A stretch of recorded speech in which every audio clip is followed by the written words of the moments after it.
Um 737 que cruza o céu sobre a selva indonésia, de repente cai do céu. Germanwings, aqui é Marcelo. Responda, por favor. Um Airbus A320 se choca contra os Alpes franceses. Isso deve ter sido horrível, saber que eles iriam morrer. O Malaysia Airlines 370 desaparece sobre o Golfo da Tailândia. Como assim? Nós perdemos uma coisa tão grande quanto um 777? De início, esses acidentes não fazem sentido para os investigadores. O que está acontecendo? Os resultados chocam a indústria. A única maneira que o avião poderia manter o nariz para baixo era se alguém o tivesse pilotado para essa posição. Os seres humanos são entidades complexas e haverá uma certa porcentagem deles que fará coisas completamente absurdas, inesperadas e irrepreensíveis.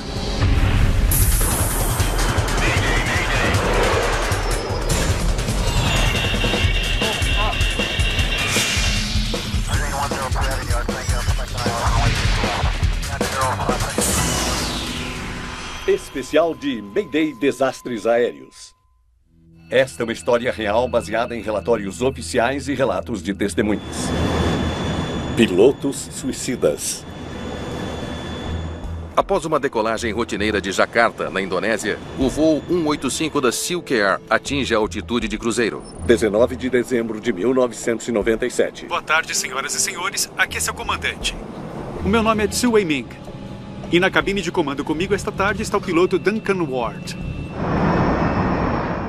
O Boeing 737 está transportando 97 passageiros e 7 tripulantes até a base da companhia aérea em Singapura. O voo deve levar cerca de 80 minutos, seguindo para o norte, sobre as florestas tropicais de Sumatra, até o aeroporto internacional de Changi, em Singapura. Nossa altitude de cruzeiro será 10.600 metros. Tsu Wei Ming era um experiente piloto da Força Aérea de Singapura.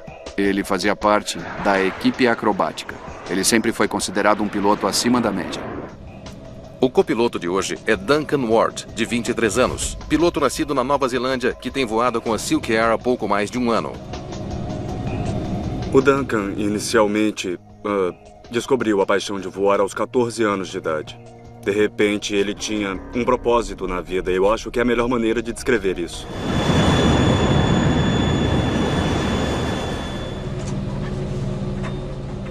"30 minutos após a decolagem, o controle de tráfego aéreo de Jakarta faz a sua última chamada de rádio programada para o voo 185.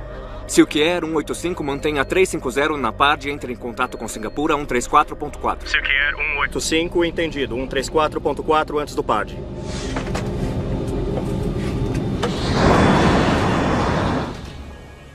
Momentos depois, voando a 10.600 metros, o avião inesperadamente se inclina para a direita. Os comissários provavelmente serviam um almoço naquela hora com os trolleys nos corredores. Deve ter sido horrível. A aeronave estava invertida. Qualquer coisa solta teria acabado no teto. O que acontece com todas as pessoas que estão de pé? As pessoas que estão sem cinto. Você nem precisa pensar muito, é horrível demais.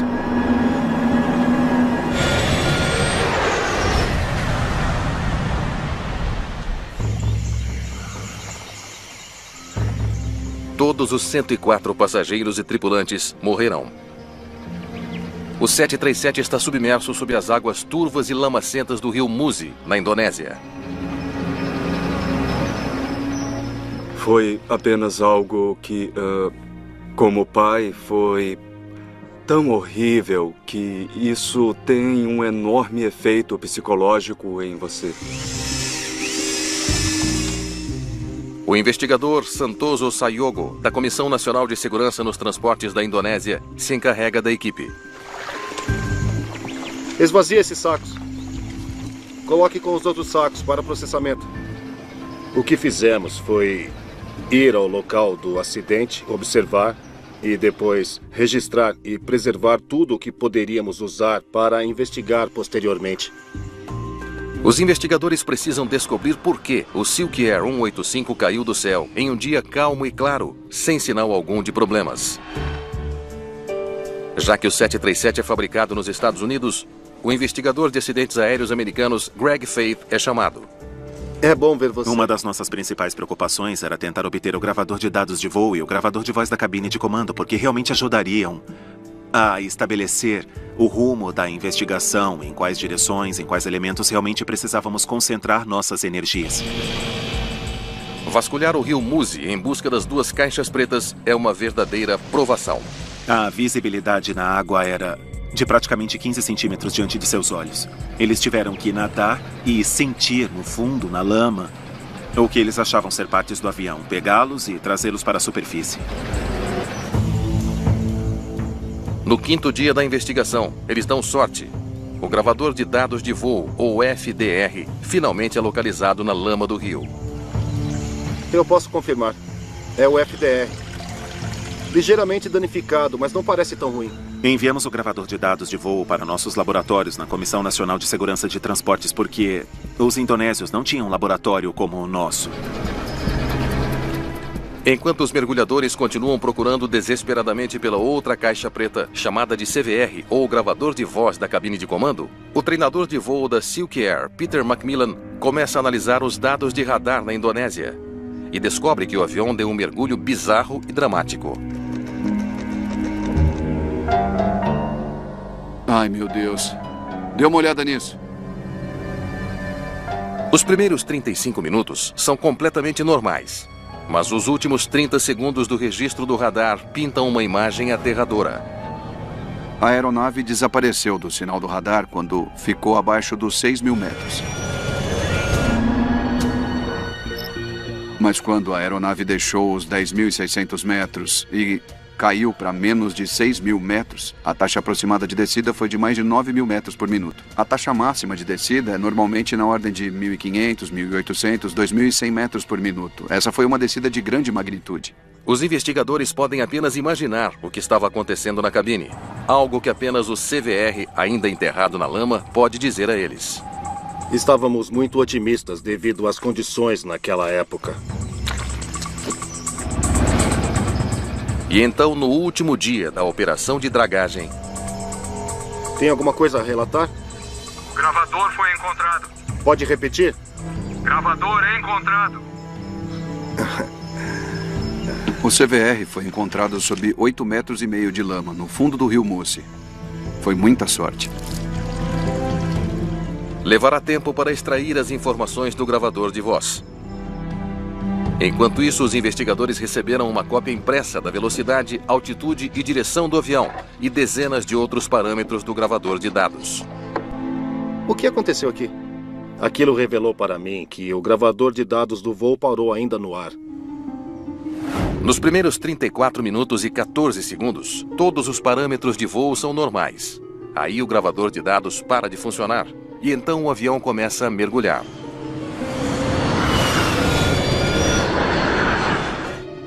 Os investigadores estão perplexos. Estou pronto, quando quiser. O mistério apenas se aprofunda mais quando os investigadores ouvem o gravador de voz da cabine. Quer água? O último ruído que ouvimos no gravador de voz foi o barulho quando o cinto de segurança do Tsu bateu no chão. Depois disso, o gravador de voz da cabine de comando parou. Só isso? Assim como o gravador de dados de voo, o gravador de voz para abruptamente, mas 6 minutos antes. Isso é quase impossível. Então a pergunta era, por que eles pararam? Aconteceu alguma coisa no sistema elétrico que causou a interrupção da energia? Para testar os sistemas de energia do avião, os técnicos sobrecarregam o circuito elétrico do gravador de voz para ver o que é necessário para desarmar o disjuntor. Tudo pronto? 1, 2, 3, sobrecarga. Eles descobrem que uma oscilação de energia pode fazer com que um disjuntor desarme, produzindo um som distinto. Podemos ouvir claramente o som típico do disjuntor desarmando.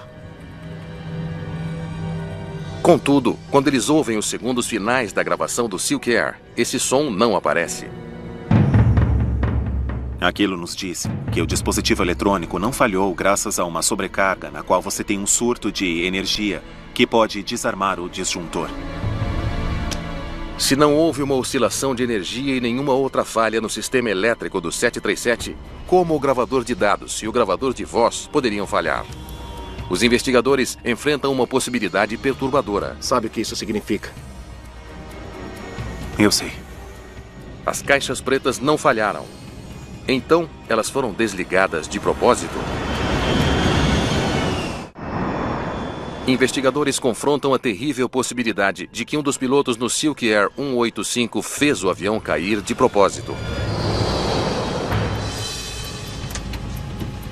Eles usam um simulador de voo da Boeing para examinar a teoria preocupante. Certo. Vamos inserir o voo 185 da Silk Air. Pegamos os dados que conseguimos obter a partir das informações do radar e os inserimos nesse simulador de movimento. Isso para entender melhor a trajetória de voo do avião durante sua descida espiral até o rio Musi. Eles testam mais de 20 possibilidades diferentes e descobrem que há apenas uma maneira de provocar uma queda tão rápida e acentuada quanto a do Silk Air 185. Desta vez, sem falhas. Insira apenas o comando do piloto. É preciso um esforço extraordinário, mas ao inclinar o avião bruscamente para a direita e acelerar até a velocidade máxima, o piloto de testes pode emular o voo da Silk Air. A única maneira que o avião poderia manter o nariz para baixo em um mergulho de alta velocidade era se alguém o tivesse pilotado para essa posição.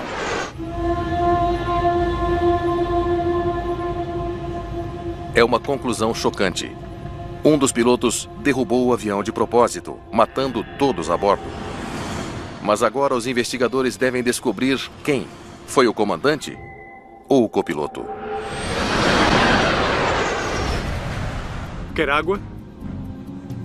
A última conversa no gravador de voz indica que o copiloto Duncan Ward estava sozinho pouco antes do avião mergulhar. Silk Air 185 mantenha... 5 minutos depois, Ward ainda estava usando os fones de ouvido. Silk Air 185, entendido, 134.4 antes do PAD. E 2 minutos depois, o avião entrou num mergulho. Conte-me um pouco sobre o Duncan. Ao longo da nossa investigação, nós pesquisamos a vida dos dois pilotos, a sua formação profissional, seu histórico pessoal e as atividades que realizaram nos dias anteriores ao acidente. Ele parecia deprimido nas últimas semanas?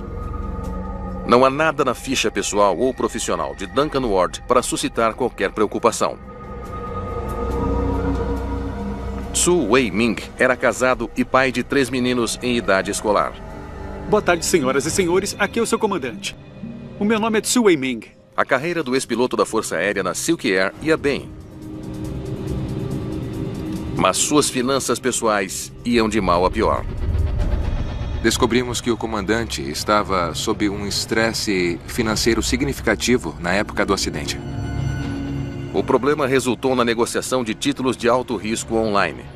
Nos 4 anos anteriores, Ming havia perdido mais de $1 milhão. Pouco antes do acidente, pela segunda vez em 1997, os privilégios de negociação do comandante Tsu no mercado de ações de Singapura foram suspensos por causa das dívidas que ele acumulou. Na manhã do voo, Su Wei-Ming prometera pagar a dívida assim que voltasse para Singapura. Embora circunstanciais, os investigadores estão convencidos de que as evidências apontam apenas para uma possibilidade. Su Wei-Ming é responsável pelo assassinato de 97 passageiros e 6 tripulantes. Mas como exatamente ele conseguiu levar a cabo um crime tão horrendo?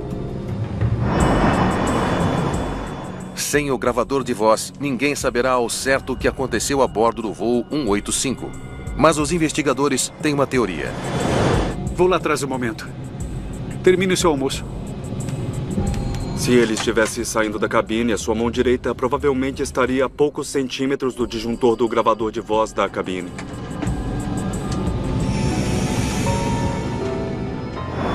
Silk Air 185, entendido, 134.4 antes do PAD. Ming precisa tirar o Ward da cabine de comando. Duncan, há um problema na galley. Ele pode ter facilmente dito para Duncan Ward: as garotas precisam de você lá atrás, pode haver um vazamento ou algo assim.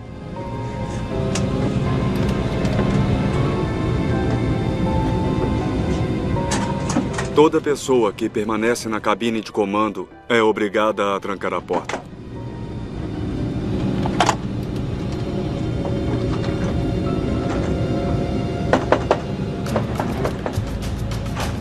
O gravador de voz da cabine não estava mais gravando. O gravador de dados de voo não estava mais gravando. Alerta geral. Segundos depois de desabilitar o gravador de dados, Ming faz o 737 se inclinar abruptamente para a direita. Ele o coloca em um mergulho invertido, a aproximadamente 80 graus de nariz para baixo. E ele teve que usar uma força considerável no manche para poder mantê-lo lá. Duncan Ward não tem esperança de salvar o avião. Eu sei que ele teria feito o que pudesse. Em menos de 60 segundos, o comandante Tsu Wei-Ming leva os seus 97 passageiros e 6 tripulantes para a morte. Os sistemas que existem para escolher pilotos são sistemas altamente regulamentados. Mas como qualquer sistema envolvendo seres humanos, às vezes os seres humanos escorregam pelo sistema.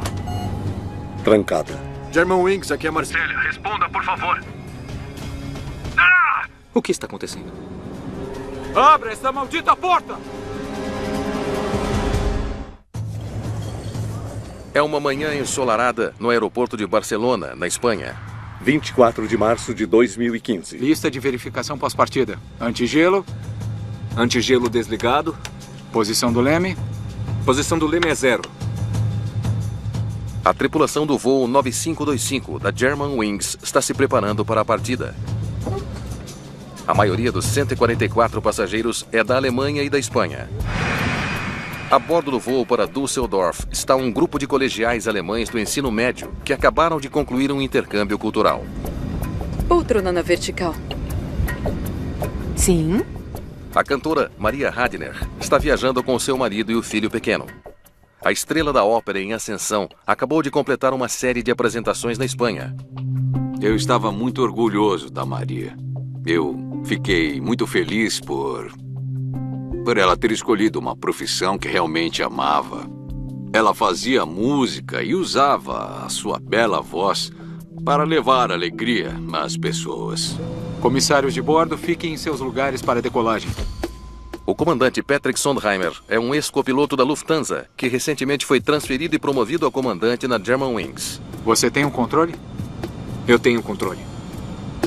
O copiloto Andreas Lubitz, que está na companhia há pouco mais de um ano, cuidará do voo. Como copiloto, você está aprendendo a cada hora, a cada dia e a cada voo. V1, rodar. Pouco depois das 10 horas da manhã, o voo 9525 da Germanwings decola. Piloto automático ligado? Piloto automático ligado. O avião está a caminho de Düsseldorf, voando a nordeste sobre o Golfo de Lyon, em direção aos Alpes franceses. Ele deve pousar em pouco mais de 2 horas. Após 27 minutos de voo, o avião atinge sua altitude de cruzeiro de 11.600 metros. O controle de tráfego aéreo em Marsella acompanha o avião enquanto ele atravessa a França. Bom dia, Germanwings. Aqui é Marcelo. 4 minutos depois, o controlador de Marsella nota que o voo 9525 está caindo de forma constante. Em apenas alguns minutos, desceu 3.000 metros. Germanwings, aqui é Marcelo. Responda, por favor. Nós temos um problema aqui. Germanwings, sem resposta, descendo rapidamente. Germanwings, responda. Está me ouvindo?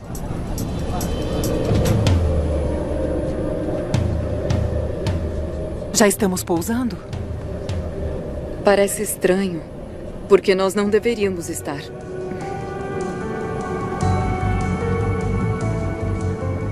O centro de controle está agora em modo de emergência. Germanwings, aqui é Marcelo. Responda, por favor. O Airbus está descendo a velocidade máxima de operação, surpreendentes 650 km por hora. Germanwings, responda. O avião caiu abaixo de 2.000 metros. Pull up. Too low. Terrain. Nós perdemos contato.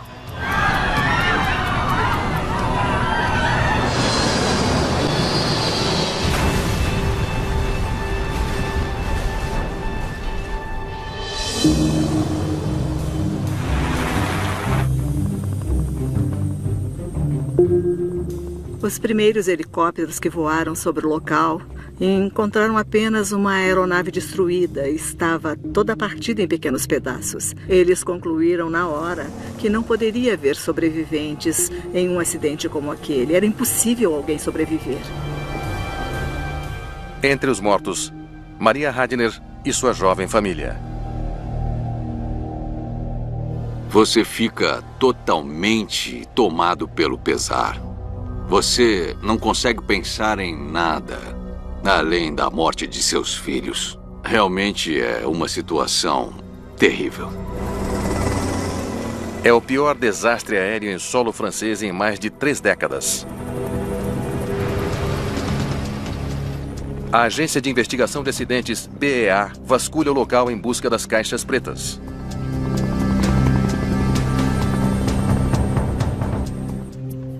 Ao mesmo tempo, os investigadores se voltam aos dados do radar.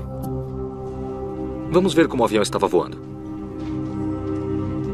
Eles estudam a rota do voo, observando altitude, tempo e direção. O que eles descobrem é uma rota direta e controlada para baixo. Completamente sob controle até o final. Já conseguimos falar com a manutenção? Eles se perguntam se uma falha mecânica poderia ser a culpada, algo que a tripulação não conseguiu controlar. Uma teoria se encaixa na estranha trajetória de voo, perda de pressão na cabine. Nós temos um problema aqui. Germanwings não responde descendo rapidamente. Quando o avião despressuriza e os pilotos não recebem oxigênio suficiente, eles sofrem de hipóxia. Em outras palavras, eles perderão a consciência em um tempo muito curto, dependendo da altitude do avião. No nível de voo 380, eles perderão a consciência dentro de 10 a 15 segundos. Germanwings, responda! A hipóxia explicaria o silêncio de rádio. Nós encontramos. Os investigadores serão capazes de testar essa teoria porque, finalmente, socorristas encontraram o gravador de voz da cabine de comando. Todos prontos? O comandante é microfone 1 e o copiloto é microfone 2. 80 nós. Cross-check. V1, rodar. A decolagem não mostra indício algum de problemas. E então o comandante deixa a cabine de comando para fazer um intervalo. É possível ouvir os ruídos de uma pessoa saindo da cabine de comando. Trancada. E a partir deste ponto a cabine fica muito quieta. Momentos depois, o avião começa a descer. O microfone da cabine de comando capta o som do copiloto respirando, prova de que o avião não sofreu uma despressurização fatal. Germanwings, aqui é Marcélia. Responda, por favor. Ele não está sem oxigênio e não há nenhuma perda de pressão na cabine. Por que ele não responde à torre de controle?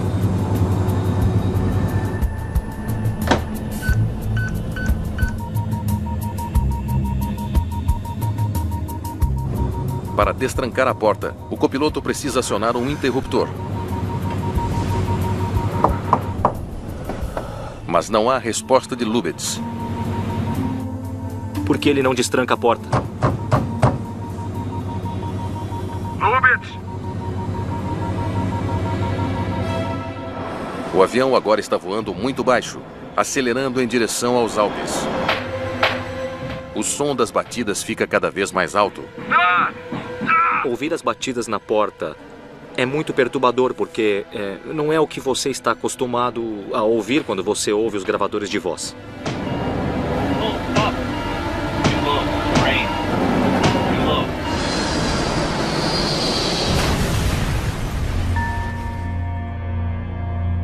os investigadores são forçados a considerar o impensável. Levantem tudo que temos sobre o Lubitz. Eu gostaria de saber se tem apenas alguns momentos... O trabalho da BEA agora é descobrir por que um piloto de 27 anos de idade, com um futuro brilhante à sua frente, trancaria o seu comandante para fora da cabine de comando e deliberadamente derrubaria o avião.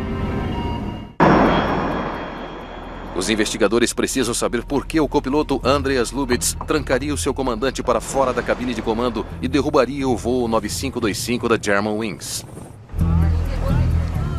A polícia vasculha o apartamento de Lubitz em busca de pistas. Muito bem, vamos ver o que temos. Eles voltam 7 anos, até o treinamento básico de Lubitz. Depois de 2 meses de treinamento, ele parou e ficou parado por 9 meses. E foi por razões médicas. Depressão. Os registros revelam que Lubitz sofreu uma depressão tão grave que foi hospitalizado. Os tratamentos dele incluíam psicoterapia, também incluíram drogas antidepressivas e também ficamos sabendo que ele realmente tinha pensamentos suicidas. Mais tarde, ele se apresentou para retomar o seu treinamento, mas precisava de um novo atestado médico. Ele ainda tomava antidepressivos no início de 2009. Ele teve que apresentar um atestado médico. Lubitz recebeu a autorização de seu psiquiatra. Ele tinha um atestado do médico que o tratava, dizendo que estava totalmente recuperado. Lubitz era submetido a exames médicos periódicos pelos médicos da empresa. O seu check-up mais recente havia sido 7 meses antes do acidente. Todos os médicos que o examinaram acharam que ele estava apto para voar e, na verdade, ele voou com toda a segurança por vários anos. Contudo, fazendo uma pesquisa mais profunda nos registros de Lubitz, investigadores descobrem que nos meses que antecederam o acidente, ele piorou. Ele estava convencido de que talvez estivesse perdendo a visão. E, no entanto, não foi encontrado nada de anormal em sua visão. E também parece que ele estava ficando cada vez mais assustado com a possibilidade de que sua carreira seria abalada. Ele se consultou com cerca de 41 médicos diferentes, reclamando dos mesmos sintomas e dos mesmos problemas. Os investigadores descobrem evidências ainda mais perturbadoras no apartamento de Lubitz. O que nós temos aqui? Uma nota recente de um médico aconselhando o piloto perturbado a não voar. Essa recomendação foi escrita apenas alguns dias antes da queda. Alguns dos médicos que o tratavam recomendaram que ele parasse de voar e que talvez devesse se internar num hospital psiquiátrico. Lubitz consultou dezenas de médicos.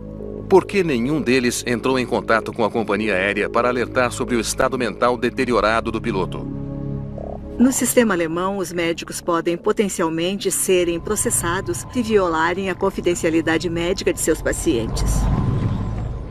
Os investigadores podem ter mapeado o colapso psicológico de Lubitz, mas o que exatamente estava acontecendo na cabine de comando logo antes do impacto? Os investigadores precisam da segunda caixa preta, o gravador de dados de voo, para desvendar o mistério. Após uma busca de 10 dias, ela finalmente é recuperada no local do acidente. Os investigadores esperam que o gravador de dados possa esclarecer o que o copiloto estava fazendo nos momentos finais do voo.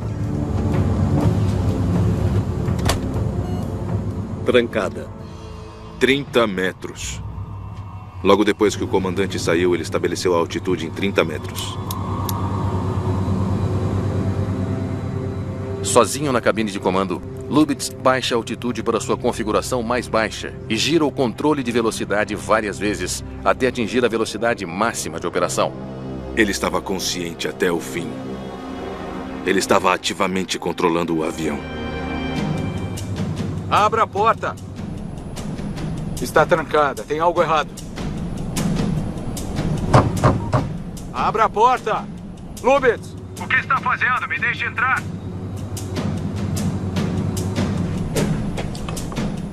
O comandante pode ver quão perigosamente baixo o avião está voando. Abra a porta! Lubitz! Me traz um machado de emergência. Abra a porta! Vamos lá! Abre essa maldita porta! Vamos!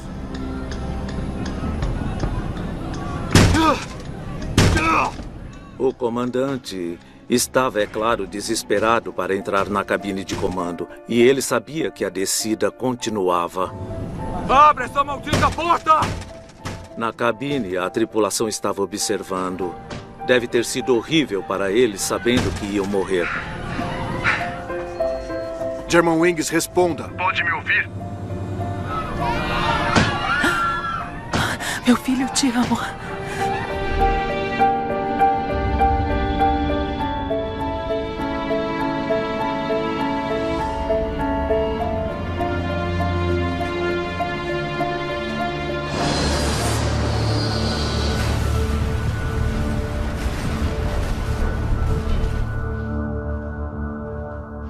Ele quis fazer aquilo, foi de propósito, e ele planejou não só matar a si mesmo, mas levar outras 149 pessoas com ele.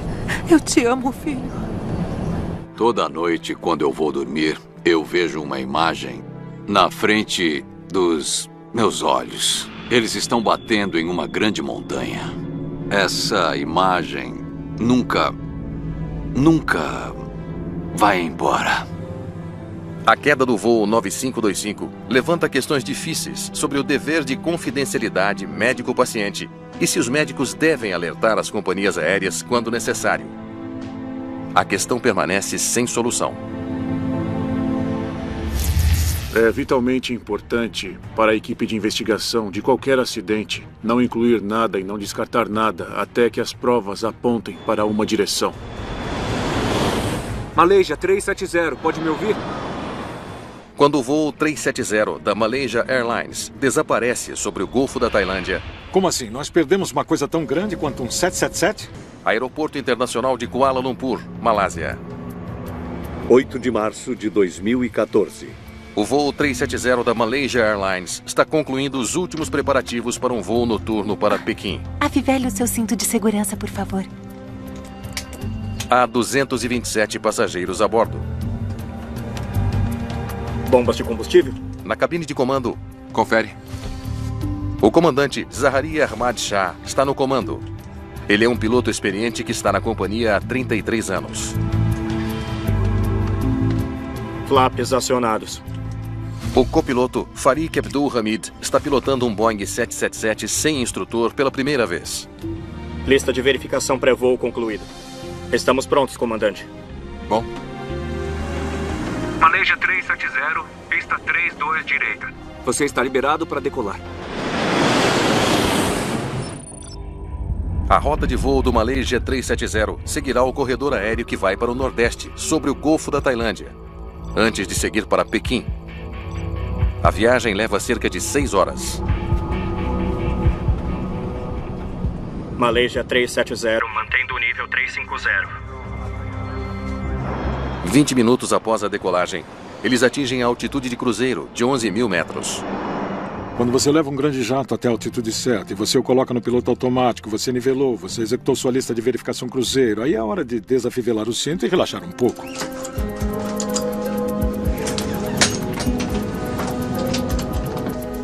À medida que o avião cruza o Golfo da Tailândia, os controladores do Vietnã substituirão os controladores no espaço aéreo da Malásia. O controlador em Kuala Lumpur faz uma última transmissão a 1h19 da manhã. 370, contate Ho Chi Minh 120.9. Boa noite. Boa noite. Malaysia 370. A tripulação deve fazer contato com os controladores vietnamitas em menos de 1 minuto. Mas 19 minutos se passam e ainda não há notícias do voo 370. Por favor, faça contato com o controle. Malaysia 370. Controladores no Vietnã e na Malásia tentam desesperadamente falar com o avião. Malaysia 370. Pode me ouvir? Não há resposta da cabine de comando e nenhum sinal do avião no radar. O voo 370 desapareceu sem deixar vestígios. Senhoras e senhores da mídia, estamos profundamente tristes essa manhã com as notícias sobre o MH370. Familiares atordoados exigem respostas da companhia aérea. Isso não pode ficar assim! Mas por enquanto a Malaysia Airlines não tem nenhuma. O voo 370 parece simplesmente ter desaparecido no ar. Autoridades da Malásia lançam uma busca em grande escala. Austrália, Estados Unidos e China participam. Não há sinal de destroços. Boa noite, senhoras e senhores. Mas 3 dias após o desaparecimento do avião, os militares da Malásia divulgam os seus dados de radar. Aparentemente, 3 minutos depois de sua última chamada de rádio, o voo 370 inexplicavelmente fez uma curva acentuada fora do curso. É um acontecimento surpreendente que alimenta toda uma série de teorias. No momento em que pareceu que esse avião estava fazendo uma curva à esquerda imediatamente após a última chamada de rádio com o controle de tráfego aéreo, a possibilidade de sequestro foi a primeira coisa que pensamos. Leve esse avião para a Austrália agora! As tripulações têm várias maneiras de enviar um sinal de socorro. Mas os controladores de tráfego aéreo não receberam chamada de emergência alguma do voo 370.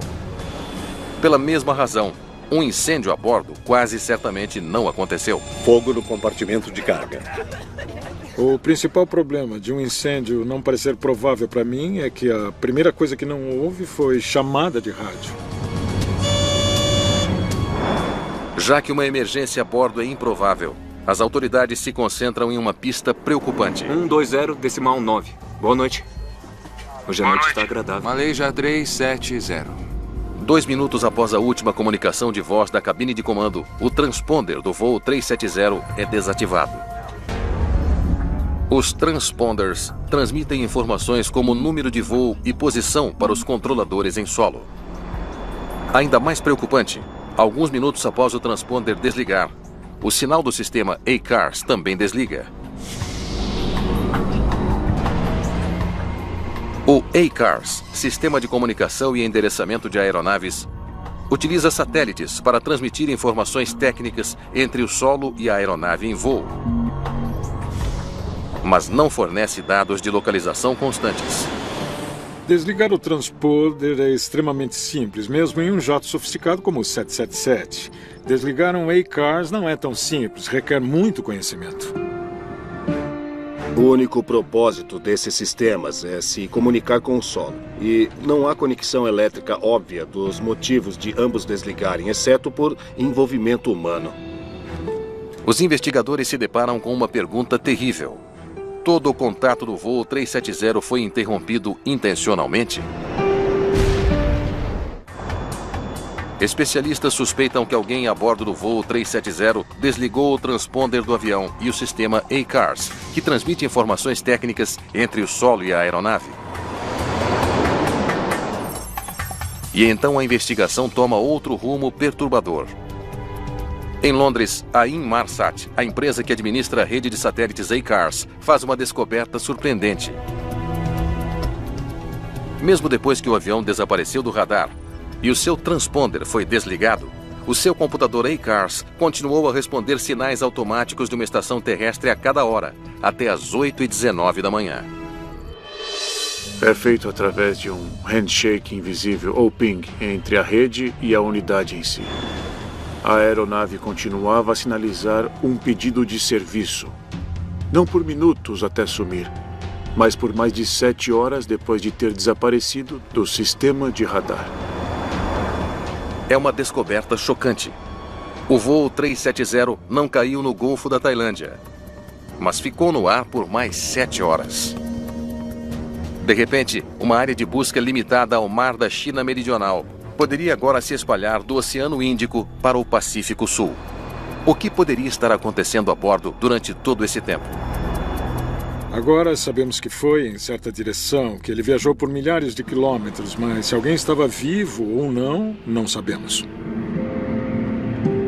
Investigações posteriores revelam que após a última chamada de rádio e o primeiro desvio de curso, o avião fez mais 2 curvas nos 90 minutos seguintes, levando o avião para o oeste e depois para o sul. Essas curvas sugerem fortemente que alguém na cabine de comando deliberadamente tirou o avião da rota. Portanto, parece que esse é um esforço cuidadosamente pensado para evitar a detecção. Na minha opinião, alguém fez isso e foi um piloto. Se foi um dos indivíduos que estavam na cabine, encarregados de manter aquele avião seguro, ou era outra pessoa, não sabemos. Flaps acionados. Entre os dois pilotos, o comandante e o copiloto. O copiloto era um jovem piloto novato e exuberante que estava prestes a se casar. E não havia absolutamente sinal algum de que ele seria um fanático religioso ou alguém que quisesse acabar com a própria vida, que dirá com a de todos os outros a bordo. Se o copiloto é inocentado, o comandante se torna o principal suspeito. Pode pegar um café enquanto eu termino de verificar isto? Sim, comandante. O comandante do voo tem autoridade. Ele é o piloto comandando o voo. Ele pode mandar o copiloto sair da cabine por vários motivos, enquanto o copiloto não pode fazer isso. Eu volto já. Obrigado. Pode me dar um café para o comandante? Claro que sim. Sozinho na cabine de comando, teria sido simples desligar o transponder e mudar de rumo para uma área com pouca cobertura de radar.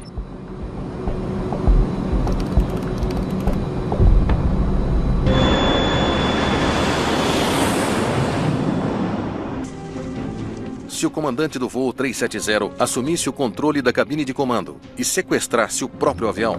Comandante, abra a porta! A tripulação não conseguiria detê-lo. No que diz respeito à comunicação em caráter de emergência da tripulação da cabine com o solo, você sempre não terá sucesso com um telefone celular. Ei, comandante, abra a porta, por favor.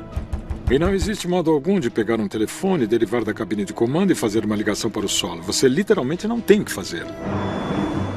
E o comandante tem uma arma potencialmente mortífera sob seu comando. Comandante, abra a porta! Ele pode controlar o fluxo de ar no avião.